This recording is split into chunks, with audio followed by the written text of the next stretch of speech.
Okay, in this video, I'm going to explain to all of you about how to make an iconic skewed side table in SketchUp.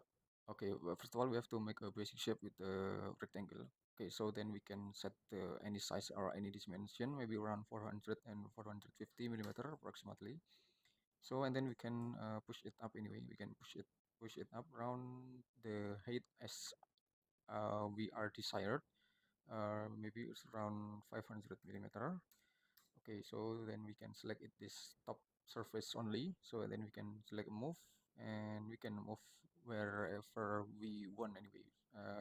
For this case, I would like to choose about the right axis movement to skew with it. So and then we can make the another element of this set table. We can start draw the line start from here and then in to be here, and then we can place on this position. So and then we can push it to the back anyway. Then we can erase some unnecessary line over there. Okay, and then and then we can make the another variation about it. We can set the draw. We can set the drawing on it. We can push it to the back. We can push it to the back anyway.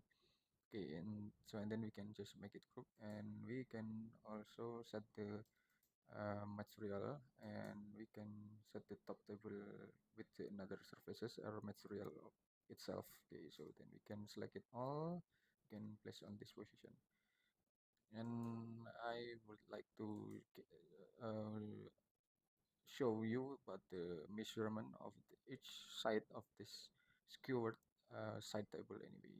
So just like this, you can see about it, and I would like to set the height dimension and the width of this. Okay, and this top table of this side table. Okay, I think it's enough. I hope it will be a lot of benefit to all of you, and just wait for my next video. Thank you.